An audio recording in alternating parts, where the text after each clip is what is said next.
If a child born on 3rd August 2020 on Monday, भाई 3rd अगस्त 2020 को ये बच्चा बॉर्न हुआ और वो दिन था मंडे।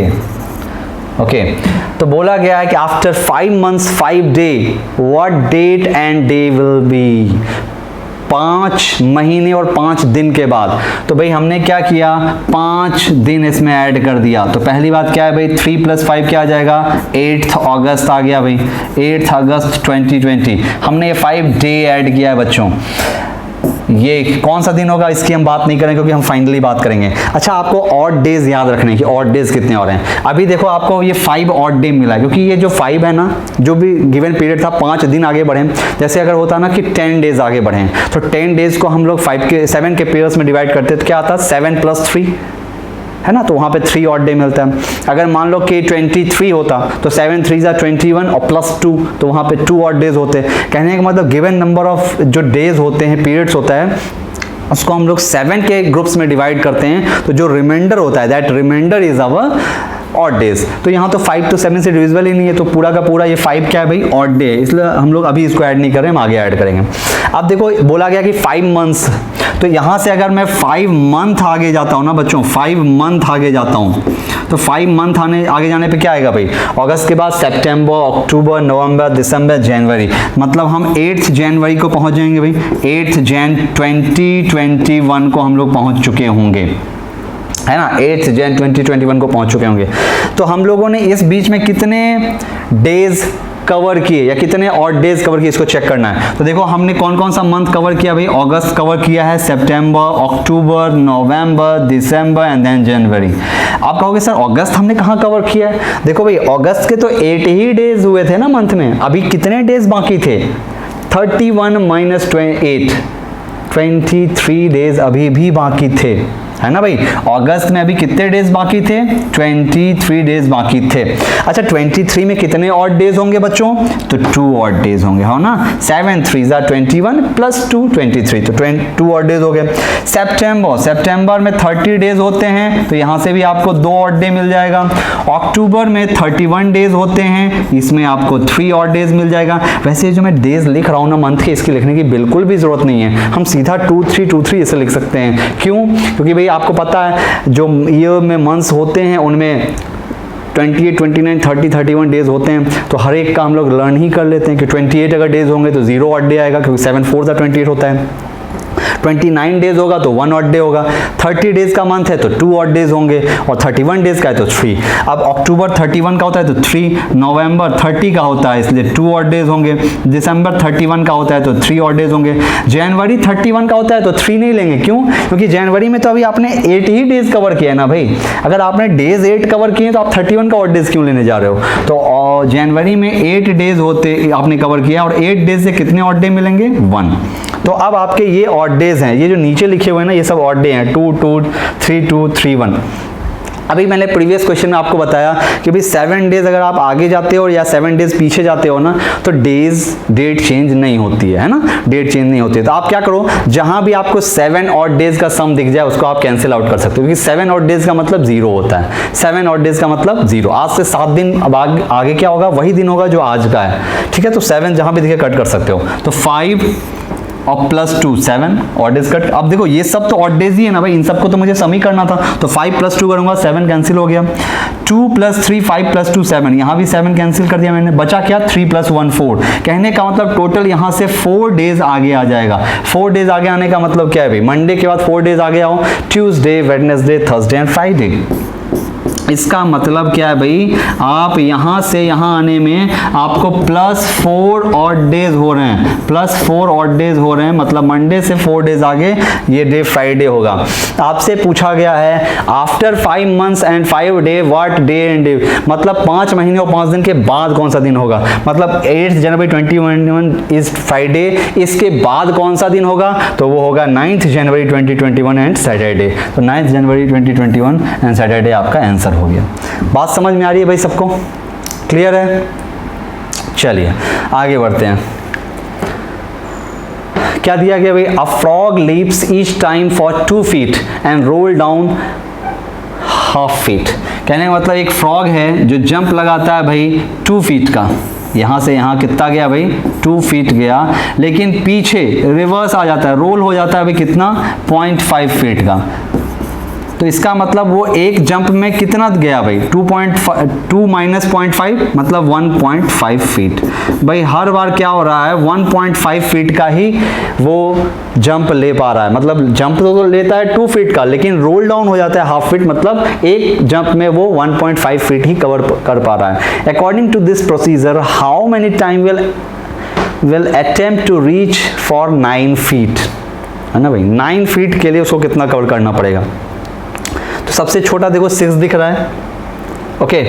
तो अगर बताओ आप मुझे 1.5 फीट एक जंप में लेता है भाई, एक अटेम्प्ट में। तो एक अटेम्प्ट में 1 अटेम्प्ट में जो डिस्टेंस वो कवर कर रहा है बच्चों वो है 1.5 फीट का। तो मैं क्या करता हूँ ना, इसको 5 जंप दिलवा देता हूँ, 5 अटेम्प्ट्स। तो अब ये अगर 5 अटेम्प्ट ले लेगा बच्चों तो ये 5 इंटू 1.5 फीट कवर कर लेगा, दैट मीन्स 7.5 फीट कवर कर लिया उसने, 7.5 फीट। अब 7.5 फीट अगर वो कवर कर चुका है बच्चों, तो अब बचा उसके लिए कितना डिस्टेंस, तो 9 माइनस 7.5, 9 माइनस 7.5 ही तो बचा, मतलब 1.5 फीट। और इसको कवर करने के लिए उसको एक जंप लेना होगा। अब देखो फाइनली लास्ट वाले में होगा क्या, जब उसने 7.5 कवर कर लिया होगा तो जब वो एक जंप लगाएगा ना तो सीधा 9.5 पे पहुंच जाएगा, है ना, 9.5। फिर वो पीछे आए चाहे ना आए इससे कोई फर्क नहीं पड़ता, क्योंकि आपको 9 फीट ही लेना था और वो 9.5 पे पहुंच चुका है, मतलब पहुंच तो हो चुका है ऑलरेडी, 9 फीट को पार कर चुका है, लेकिन उसको 9 पे पहुंचने के लिए इस 5वें अटेम्प्ट के बाद एक और अटेम्प्ट लेना पड़ा है, मतलब टोटल वो 6 अटेम्प्ट में 9 फीट की डिस्टेंस कवर कर रहा है। समझ में आ रही है बात सबको भाई। 5 फीट में उसने 7.5 कवर कर लिए, अब 1.5 ही कवर करना था, बट जब वो जंप लेगा तो वो 2 फीट कवर कर लेगा, वो ज्यादा ही कवर कर रहा है, वो क्या कर रहा है ज्यादा कवर कर रहा है, तो 9 फीट तो टोटल डिस्टेंस कवर हो जाएगी। मतलब वो अगर इस तरह के क्वेश्चंस आते हैं जिसमें आपको लास्ट में ध्यान देना होता है कि लास्ट में वो कितना जंप ले रहा है, क्योंकि लास्ट में वो रोल डाउन नहीं होगा। आप इसको इस तरीके से भी कर सकते थे कि 9 फीट माइनस आपने कर लिया कितना 2, तो बचा 7 फीट। अब आप ये देख लो कि 7 फीट को कवर करने में तो कितना टाइम लगने वाला है, तो 7.5 देखो, अगर वो 4 अटेम्प्ट लेगा, 4 अटेम्प्ट अगर लेगा तो वो 6 ही फीट कवर कर पाएगा, तो उस केस में भी उसको 5 अटेम्प्ट लेने पड़ेंगे, है ना, 7.5 पे आने के लिए। और फिर वहां से जब वो एक जंप लेगा तब वो 9 को क्रॉस कर जाएगा। तो आपका इस क्वेश्चन में आंसर क्या हो गया भाई 6 अटेम्प्ट्स, 5 अटेम्प्ट प्लस 1। ओके, चलिए आगे बढ़ते हैं। Okay, now this is question based on the information given below. Okay, ये आपका एक फैमिली बेस्ड पजल दिया गया भाई, फैमिली बेस्ड पजल, एक फैमिली के बारे में बताया गया है, ब्लड रिलेशन भी है इसमें, पजल भी है, ठीक है। तो दोनों को आपको देखना है। आप ब्लड रिलेशंस के नोटेशंस जानते होंगे कि भाई फीमेल को हम लोग सर्कल से डिनोट करते हैं, ठीक है, ये this is for female. Male को हम लोग स्क्वायर से डिनोट करते हैं, ये मेल के लिए आता है, ठीक है। जहाँ भी जनरेशन का गैप होता है, जैसे father, mother, grandson, grandfather, uncle, इन सब में जनरेशन का गैप है, तो वहाँ पे हम लोग वर्टिकल एरो का यूज़ करते हैं, है ना। Vertical arrow is generation gap को रिप्रेजेंट करता है। हॉरिजॉन्टल एरो, जैसे हॉरिजॉन्टल एरो में अगर एक एरो वाला यूज़ हुआ इसका मतलब ब्रदर और सिस्टर के लिए हम यूज़ करते हैं। अगर डबल एरो का यूज़ हुआ इसका मतलब हस्बैंड और वाइफ का हम लोग के लिए डबल एरो यूज़ करते हैं। हस्बैंड वाइफ सेम जनरेशन के होते हैं। ब्रदर सिस्टर क्या होता है भाई, सेम जनरेशन के होते हैं। फादर, यहाँ सन, ग्रैंडफादर, ग्रैंडसन, इन सब में जनरेशन गैप होता है। सर्कल से फीमेल और स्क्वायर से मेल को रिप्रेजेंट करते हैं। अब इसके हेल्प से हम क्या कर रहे हैं, यहाँ पे एक रॉ डेटा बना रहे हैं भाई, एक ग्राफ टाइप का बनाते हैं, जिसके हेल्प से आपको हम इन सारे क्वेश्चंस को, इन सारे डायरेक्शंस क्वेश्चन 85 हम लोग सॉल्व कर लेंगे। क्या क्वेश्चन है भाई, A B C D and F एक फैमिली मेंबर्स हैं, there is a family consisting of 6 members A B C D E and F.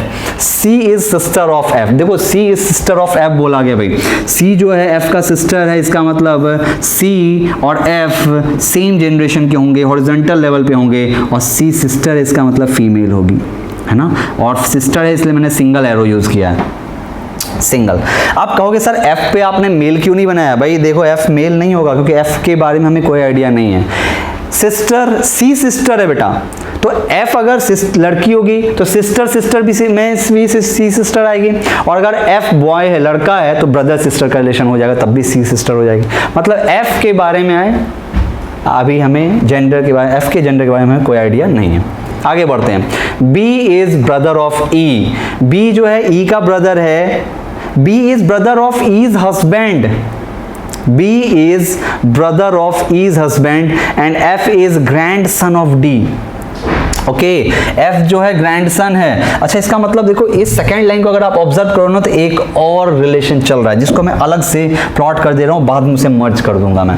देखो क्या है, B is brother of, B brother है बच्चों, मतलब ब्रदर है मतलब मेल होगा, ऑफ ईज हस्बैंड, ई के हस्बैंड का, ईज हस्बैंड का मतलब ई फीमेल होगी, और इसका जो भी हस्बैंड होगा, देखो हस्बैंड तो मेल होगा और यहाँ मैंने डबल एरो लगाया, मतलब इनके बीच में हस्बैंड वाइफ का रिलेशनशिप है, ई फीमेल है और उसके हस्बैंड का भाई कौन है? बी है।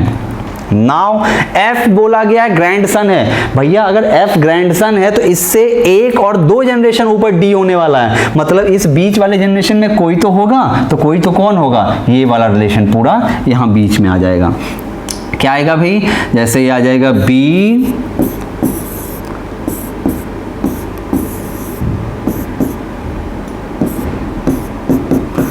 और इसके ऊपर कौन होगा भाई?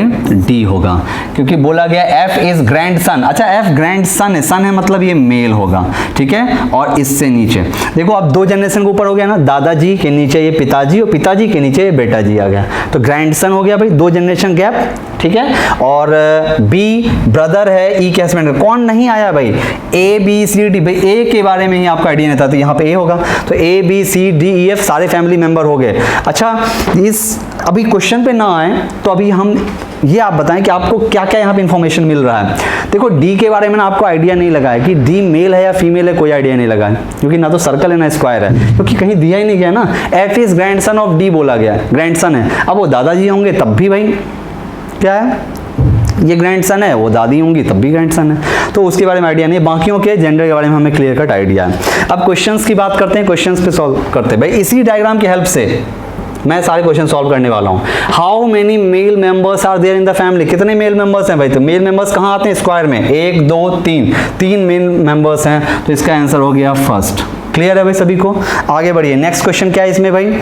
How is B related to F? B कैसे रिलेटेड है भाई एफ से? वापस आइए भाई, वापस आइए, देखिए बी कैसे रिलेटेड है एफ से, तो बी एक जनरेशन ऊपर है, और एफ के जो पिताजी हैं ए, और उसका भाई है कौन? बी, पिताजी का भाई, अंकल, तो एफ के अंकल हुए कौन?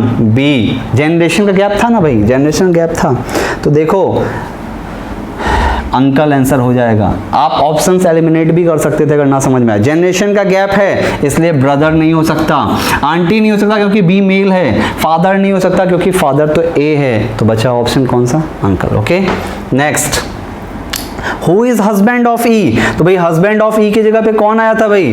हस्बैंड ऑफ ई की जगह पे कौन है? ए है, तो ए आपका आंसर हो गया। ओके, तो who is husband of E? तो इट इज ए। क्लियर है भाई? चलिए आगे बढ़िए।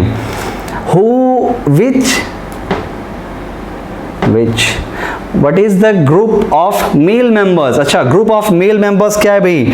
तो ग्रुप ऑफ मेल मेंबर्स क्या था भाई? ए तो था ही, ओके, ए तो था, आगे कौन है? ए बी और एफ है, ए बी और एफ, ओके, ए बी और एफ, ए बी और एफ देखो भाई कौन से ऑप्शन में है? A B F, A B C नहीं हो सकता, ए बी एफ, अरे ए बी एफ तो कोई ऑप्शन में ही नहीं है। अच्छा, तो कहाँ से आएगा भाई? तो कहाँ से बात आएगी भाई? कहाँ से बात आगे बढ़ेगी? तो ये ए बी डी हो जाएगा, है ना भाई? क्यों हो जाएगा?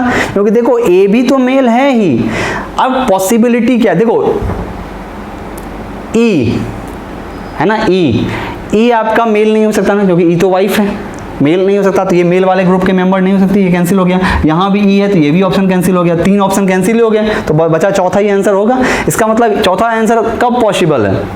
जब डी ग्रैंडफादर हो जाएं, है ना भाई, पॉसिबिलिटी वहीं पे बन सकती है, बाकी 3 ऑप्शन तो सीधे सीधे एलिमिनेट हो रहे हैं, तो आपका सेकंड ऑप्शन आंसर हो जाएगा। क्लियर है भाई सभी को?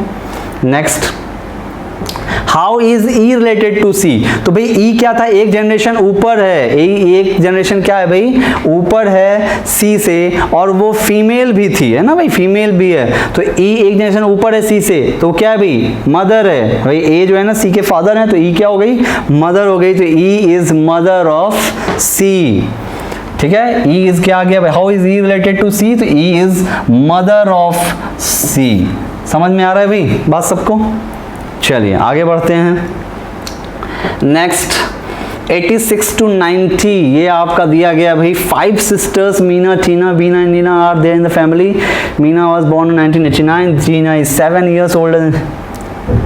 ओके ओके ओके ओके, ये इनका क्या है भाई, ऑर्डरिंग टेस्ट रिलेटेड क्वेश्चन है भाई, इनके एज को लेकर के ना ऑर्डर बनाया गया है, 5 गर्ल्स हैं, इनके एज को लेकर के ऑर्डर बनाया गया है, और इस ऑर्डर पे बेस्ड आपसे क्वेश्चंस पूछे जा रहे हैं। चलिए हम भी इनको ऑर्डर में अरेंज करते हैं।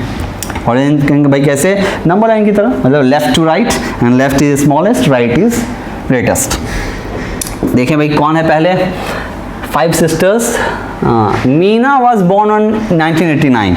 ओके, तो मीना, एम फॉर मीना, और ये 1989 में बोर्न हुई। ठीक है, नेक्स्ट क्या बोला गया, Tina is 7 years older than Nina. अच्छा, ये मीना थी तो नीना से तो रिलेटेड है नहीं, ये तो confusing words. Okay, while 8 years younger then Meena. भाई मीना से 8 साल छोटी है कौन, टीना। देखो भाई, Tina is 7 years older than while 8 years than Meena. Meena से टीना का रिलेशन है भाई, सब्जेक्ट वाले भाई, इंग्लिश सब्जेक्ट से रिलेटेड है। मीना से 8 years यंगर है टीना। यंगर होने का मतलब क्या होता है भाई, बाद में पैदा होना, है ना भाई, जो जितने बाद में पैदा होगा वो उतना यंगर होगा। 8 years यंगर है, इसका मतलब क्या है, 1989 में अगर मैं +8 कर दूं कितना आ जाएगा भाई, 1997। तो 1997 में कौन आई होगी, टीना आई होगी। क्लियर है भाई?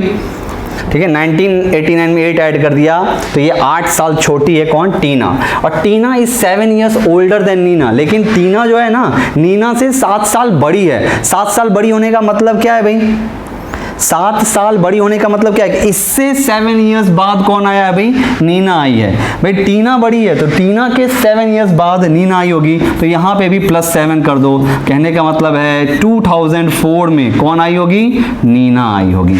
क्लियर है भाई? मीना से 8 years यंगर थी टीना, और टीना जो है 7 years ओल्डर है, मतलब इससे 7 साल छोटी है नीना। तो 1989, 1997, 2004 आ गया। आगे बढ़ते हैं। Bina is 5 years older than Nina. Bina जो है 5 years ओल्डर है नीना से। नीना से 5 साल पहले कौन पैदा हुई होगी, बीना, तभी तो 5 years ओल्डर है। तो इससे 5 साल पहले, इससे 5 years पहले अगर करोगे तो मतलब आपको 5 years माइनस करना होगा, है ना, 5 years माइनस, तो क्या आ जाएगा 1999। तो 1999 में कौन आ गई होगी भाई, बीना आ चुकी होगी। एंड वाइल 7 years है यंगर देन रीना, और बीना जो है, Bina is 5 years older than Nina and 7 years younger than Bina is 5 years older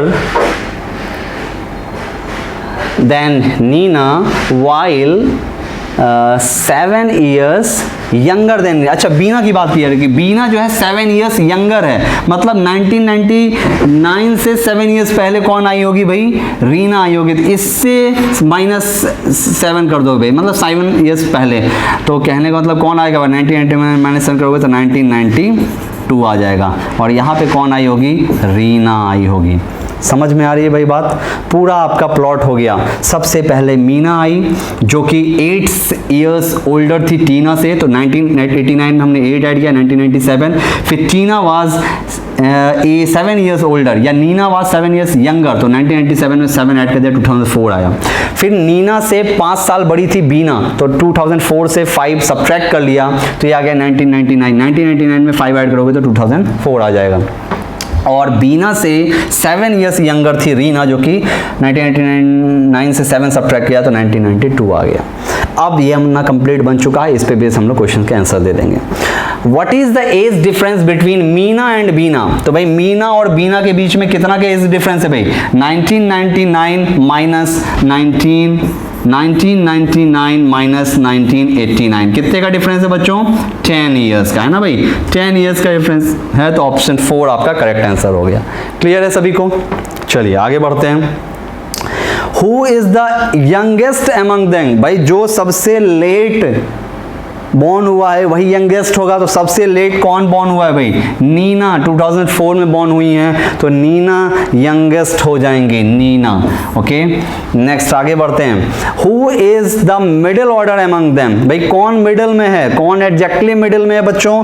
तो Tina, T for Tina is in middle, है ना भाई, T for Tina is in middle. Okay, next आगे बढ़ते हैं भाई। What is the age difference between Reena and Tina? भाई रीना और टीना के बीच का एज डिफरेंस बताइए, रीना एंड टीना। तो देखिए ये रही रीना और ये रही टीना, क्या है भाई age difference? 1997 minus 1992, that is 5 years का भाई गैप है ना भाई।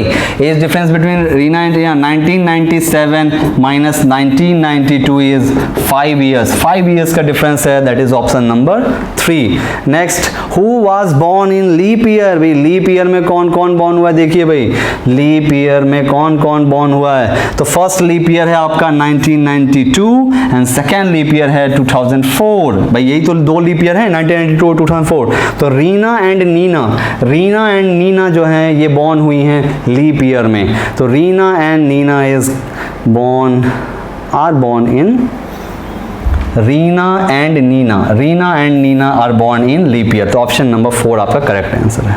क्लियर है भाई सभी को? चलिए आगे बढ़ते हैं। Okay, now comes direction sense test. अब डायरेक्शन सेंस टेस्ट पे बेस्ड क्वेश्चंस हैं बच्चों। Student walks towards north direction, he turns to right. Okay, तो भाई हम लोग एक कोऑर्डिनेट एक्सेस प्लॉट कर लेते हैं, north, south, east and west, ये मैप है बच्चों। Student walk towards north direction, he turns, कहीं से भी वॉक करना स्टार्ट करें, आप ओरिजिन से वॉक करवाओ यहाँ से, तो ये यहाँ से स्टार्ट होता है बच्चों, किधर को जाता है, किधर को जाता है भाई, किधर को जा रहा है भाई? नॉर्थ की तरफ जा रहा है ना, नॉर्थ की तरफ अगर जा रहा है तो आप इसको नॉर्थ की तरफ भेज दो, है ना, नॉर्थ की तरफ भेज दो। तो नॉर्थ की तरफ हमने भेज दिया, कितना भेजना ये नहीं बताया गया भाई, तो नॉर्थ की तरफ हमने भेज दिया कि नॉर्थ की तरफ चला गया सबसे पहले, ठीक है। अब he turns to his right, और राइट टर्न लेता है, यहाँ जाके ये राइट टर्न ले रहा है भाई, यहाँ नॉर्थ की तरफ जा रहा था, यहाँ से राइट टर्न ले लेगा, इस तरफ चला जाएगा। देन टर्न्स राइट अगेन, भाई ये अगेंस्ट नहीं होगा, यहाँ पे अगेन होगा, ठीक है भाई, अगेन। तो यहां से आप देखो वो इस डायरेक्शन में जा रहा है, इस डायरेक्शन में, तो राइट लेगा तो नीचे की तरफ चला जाएगा राइट, कुछ इस तरीके से। Okay, and then he turns left. अभी देखो साउथ की तरफ जा रहा है भाई, नॉर्थ की तरफ में अगर कोई मूव करते रहता है ना बेटा, नॉर्थ की तरफ में अगर मूव कर रहा है तो उसका राइट और आपका राइट सेम होता है। ऐसे कोई इधर जा रहा है तो देखो मेरा राइट और आपका राइट सेम है, बट अगर कोई पर्सन इधर साउथ की तरफ जा रहा है बच्चों, उल्टा जा रहा है, उल्टा, जैसे अभी मैं आपकी तरफ घूम गया तो उल्टा हो गया, अभी मेरा नॉर्थ जो है ना आप लोगों का साउथ हो गया, सॉरी मेरा जो नॉर्थ है मतलब राइट हैंड है, सॉरी आपका लेफ्ट हैंड हो गया, तो उल्टा हो जाता है। तो अगर कोई आदमी साउथ की डायरेक्शन की तरफ राइट टर्न लेगा तो मतलब आपका लेफ्ट लेगा, साउथ की डायरेक्शन की तरफ मूव कर रहा है और लेफ्ट लेगा तो आपका राइट ले लेगा। ओके, तो क्या बोला गया है कि यहां से then he turns to his left. अब ये देखो साउथ की तरफ मूव कर रहा था और ये कह रहा है कि लेफ्ट ले रहा है, ये लेफ्ट ले रहा है मतलब आपका राइट लेगा, आपका राइट लेगा, इस तरीके से। या आप इसको ऐसे भी ऑब्जर्व कर सकते हैं, इस तरफ जा रहा था तो लेफ्ट लेगा, इस तरफ जाएगा मतलब इस तरफ। क्या पूछा गया अभी क्वेश्चन में? Now in which direction he is going, किस डायरेक्शन में जा रहा है बच्चों? ईस्ट की डायरेक्शन में जा रहा है, तो आपका आंसर क्या हो जाएगा यहाँ पे? आपका आंसर हो जाएगा ईस्ट। क्लियर है भाई सभी को? ओके, चलिए आगे बढ़ते हैं। A student walks for 10 meter towards east। फिर से डायरेक्शन सेंस टेस्ट से रिलेटेड क्वेश्चन है भाई।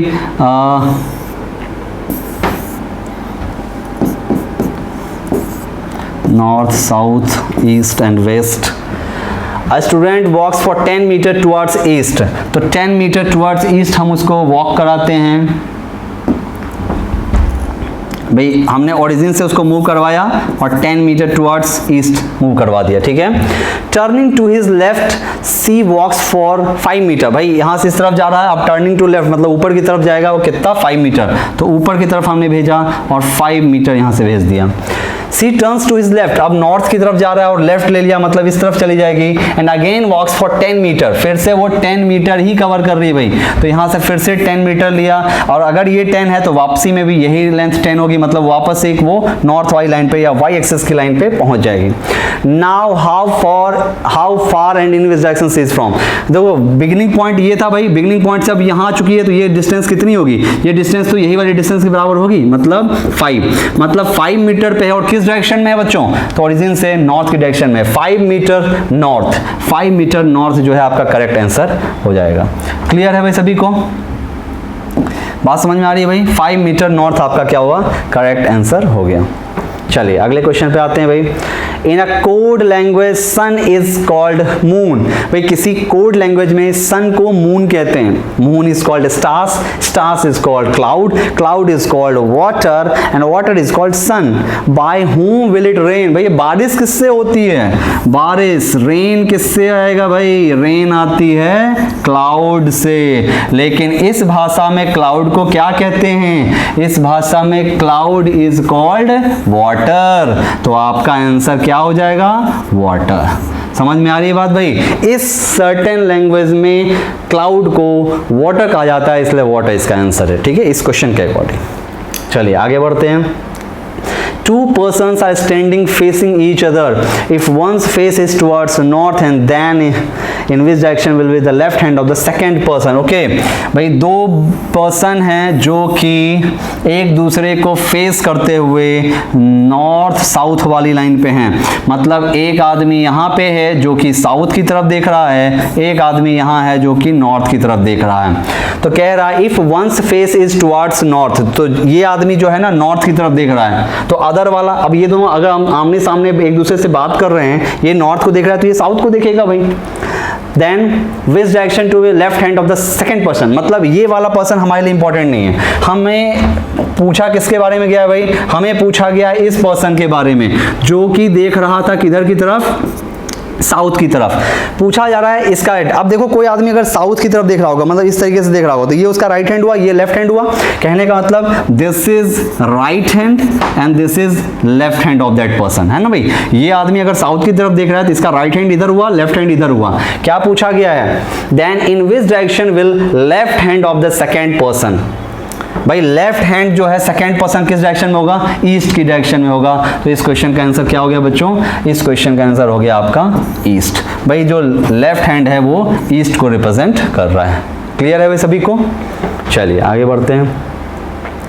Ram walks for 4 kilometre south turning to, okay, तो फिर से डायरेक्शन सेंस टेस्ट से related question, north south east west. Ram walks for 4 kilometre towards south, भाई 4 किलोमीटर टुवर्ड्स साउथ पहले मूव करवाइए भाई। अच्छा देखो कहीं से भी मूव कराने के लिए कहा जाए, कहीं से भी मूव कराने के लिए हम क्या करेंगे, ओरिजिन से ही मूव करवाएंगे। ये ओरिजिन पॉइंट है, इस ओरिजिन के पॉइंट से क्या करो भाई, उसको 4 किलोमीटर टुवर्ड्स साउथ मूव करवाया हमने सबसे पहले। टर्निंग टू हिज लेफ्ट, अब देखो साउथ में जा रहा है और लेफ्ट लिया, मतलब आपका राइट लेगा, मतलब इस तरफ जाएगा, क्योंकि देखो ऐसे साउथ में ना इस तरफ जा रहा है तो वो लेफ्ट ले रहा है, ये लेफ्ट है, लेकिन आप लोगों का क्या है, ये राइट है। तो जब कभी भी साउथ के डायरेक्शन में जाए बोले लेफ्ट लेने, तो उसका राइट ले लो। तो भाई राइट ले लिया, और कहाँ कितना बोला गया, वॉक फॉर 2 किलोमीटर, है ना भाई। towards south, turning to his left, he walks for 2 kilometer. He turns to his left again. अब वो इस तरफ जाते हुए फिर से लेफ्ट लेता है and walks for 3 किलोमीटर. यहाँ से जाते हुए वो फिर से लेफ्ट लेता है 3 किलोमीटर इस तरीके से, ठीक है। अब देखो ये टोटल लेंथ 4 था, तो इसका मतलब इस लाइन को तो वो टच नहीं करेगा, इससे कुछ पहले ही रहेगा 3, kilometre. Then he turns to his right, अब यहां से जाते हुए फिर से राइट ले लेगा। अब देखो, अब ये मत कहना कि ये साउथ की डायरेक्शन है, नहीं, अब ये नॉर्थ की तरफ जा रहा है भाई। अभी ये किसकी तरफ जा रहा था, अभी ये नॉर्थ की तरफ जा रहा है। तो अब यहां से जब वो राइट लेगा तो एक्चुअल आपका राइट लेगा। और अब पूछा गया है कि in which direction his face is now, अब वो किस फेस में जा रहा है भाई, तो इस डायरेक्शन के फेस में जा रहा है। तो इस क्वेश्चन का आंसर क्या हो गया बच्चों आपका, इस क्वेश्चन का आंसर हो गया आपका ईस्ट, है ना भाई, ईस्ट की डायरेक्शन में जा रहा है। क्लियर है भाई सभी को? चलिए आगे बढ़ें। Okay, question number 96 to 100 are based on the alphabet series which is given below. Okay, which letter is been repeated the most in this series? भाई देखिए, आपके सामने एक सीरीज दी गई है, इसमें पूछा गया कि सबसे ज्यादा बार कौन सा लेटर रिपीट हो रहा है। तो बारी बारी से O-N-P और कौन है भाई, T, काउंट कर लेते हैं ना कितनी बार आ रहा है भाई। O कितनी बार आ रहा है, देखो भाई 1 2 3 भाई, O 3 टाइम्स आया है। N की बात करें तो 1 2 3 4 टाइम्स है N।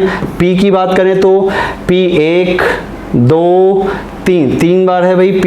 और T की अगर हम लोग बात करें तो 1 2 3। तो भाई आप देख पा रहे हैं कि O, P और T तो 3 टाइम्स हैं, मैक्सिमम टाइम्स कौन आ रहा है भाई, N आ रहा है 4 टाइम्स। तो इस क्वेश्चन का आंसर क्या हो जाएगा भाई, सेकंड, N 4 टाइम्स आ रहा है। ओके, चलिए आगे बढ़ते हैं। In this series how many times the vowel occurs just before and just after consonant. क्या कह रहा है भाई कि इस सीरीज में how many times vowels comes just before and just after consonant, मतलब किसी कॉन्सोनेंट के जस्ट बिफोर भी वोवेल हो और जस्ट आफ्टर भी वोवेल हो, मतलब वोवेल कॉन्सोनेंट वोवेल, VCV आपको देखना है। तो आप क्या करो भाई, जो एक होता है ना उसको टारगेट किया करो। मतलब यहाँ देखो VCV है ना, वोवेल कॉन्सोनेंट वोवेल, तो उसमें कॉन्सोनेंट एक है, तो आप कॉन्सोनेंट को टारगेट करो, हर कॉन्सोनेंट को देखो जिसके आगे पीछे वोवेल हो। ठीक है, चलिए स्टार्ट करते हैं। N देखने की जरूरत नहीं है, फिर J नहीं, J के I हो, देखो भाई IJO पहला पेयर आपको दिखा, IJO है ना भाई, vowel consonant vowel IJO। Next आगे बढ़ो भाई, अगला है कॉन्सोनेंट N, O था लेकिन इधर नहीं है, फिर P नहीं है, T नहीं है, A K T नहीं है, L N O P U, देखो O P U भाई, O P U है ना भाई, P कॉन्सोनेंट है, उसके पहले O और फिर बाद में U वोवेल है। J E T भाई देखो ये U G E J आपका क्या हो गया भाई, कॉन्सोनेंट, उससे पहले U वोवेल है, E वोवेल है। आगे देखो भाई B नहीं है, N नहीं है, P A P U क्या है भाई, A P U, P consonant है, A वोवेल, U वोवेल। तो आपको कितने ऐसे पेयर मिल गए भाई, 4 पेयर्स मिल गए, IJO, OPU, UJE and APU। 4 ऐसे आपको पेयर्स मिले हैं जिसमें कॉन्सोनेंट से जस्ट पहले और आफ्टर क्या है, वोवेल्स हैं। तो यहाँ आंसर हो गया 4 टाइम्स। क्लियर है वे सभी को? चलिए आगे बढ़ते हैं। In this series how many times the vowel occurs just before the consonant but not just after the consonant. आपको भाई ऐसे वोवेल्स देखने हैं जो कि जस्ट कॉन्सोनेंट से बिफोर है, मतलब किसी कॉन्सोनेंट से जस्ट पहले कौन आए भाई, वोवेल आए, but not just after consonant, मतलब किसी कॉन्सोनेंट के बाद ये ना आए, मतलब कॉन्सोनेंट के बाद नहीं होने का मतलब क्या है, किसी वोवेल के बाद आए। मतलब आपको वोवेल और कॉन्सोनेंट का पेयर ढूंढना है, वोवेल कॉन्सोनेंट। तो देखते हैं कहाँ वोवेल कॉन्सोनेंट दिख रहा है भाई, OIJ, हमें पहला पेयर दिखा OIJ, तो OIJ वोवेल कॉन्सोनेंट का पेयर है। और आगे देखते हैं वोवेल कहाँ हो भाई, वोवेल कहाँ गए, वोवेल कहीं नहीं है भाई। तो आपको कोई भी ऐसा पेयर नजर नहीं आ रहा है, तो मात्र एक पेयर था OIJ, तो 1 टाइम अकर कर रहा है। चलिए आगे बढ़ते हैं अगले क्वेश्चन पे। In this series how many times vowel occurs just after consonant, मतलब किसी कॉन्सोनेंट के जस्ट बाद क्या आ रहा है भाई, वोवेल आ रहा है, but not just before consonant, but ये वोवेल किसी कॉन्सोनेंट के पहले ना हो। कॉन्सोनेंट के पहले नहीं होने का मतलब क्या है कि किसी वोवेल के पहले हो, मतलब CVV अकर कर रहा हो भाई, ये CVV अकर कर रहा हो। तो CVV के कहाँ पे भाई, देखिए CVV के पेयर ढूंढते हैं, तो NOI, तो ये पहला पेयर जो आपको दिख रहा है NOI, ये आपका CVV का पेयर आ गया। अब देखो 2 वोवेल्स लगातार होने चाहिए CVV, देखो 2 वोवेल कहाँ लगातार आ रहे हैं, IJ नहीं हो रहा भाई, नहीं हो रहा, कोई भी ऐसा पेयर नहीं है जहाँ पे आपका दो वोवेल क्या हो, लगातार आ रहे हो। कोई भी आपको ऐसा पेयर नहीं दिख रहा हो कि दो वोवेल लगातार आ रहे हो, तो उससे पहले कॉन्सोनेंट चेक करने की ज़रूरत नहीं है। तो यहाँ भी आपको एक पेयर मिला NOI, वन टाइम अगर कर रहा है। ओके, चलिए अगले क्वेश्चन पे आते हैं। How many consonant letters are used in the series? इस सीरीज में कितने कॉन्सोनेंट लेटर्स यूज किए गए आपसे पूछा गया। तो कॉन्सोनेंट लेटर्स ढूंढिए भाई। तो सबसे पहला कॉन्सोनेंट दिखा भाई N आपको, ठीक है। N के बाद दिख रहा है क्या, J, फिर आपको दिख रहा है भाई P, फिर T एक K, then L, then NOPU, J तो आ चुका है, E, T नहीं आया था, एंड B, ठीक है, और NAPUB, ओके सभी आ चुके हैं। तो आपको कितने ऐसे पेयर मिले भाई, 3, 6, 7, 7 ऐसे लेटर्स मिल रहे हैं जो कि कॉन्सोनेंट्स हैं। क्लियर है भाई? तो यहाँ हमने टोटल 100 क्वेश्चंस मेंटल एबिलिटी के NTSC 2020 के डिस्कस कर लिए हैं। ये डिस्कशन आपको काफ़ी बेनिफिशियल रहा होगा। आई होप आपको बहुत सारे कॉन्सेप्ट सीखने को भी मिले होंगे, जिनकी प्रैक्टिस आप करेंगे तो आपको अपने आने वाले एग्ज़ाम्स में फ़ायदा होगा।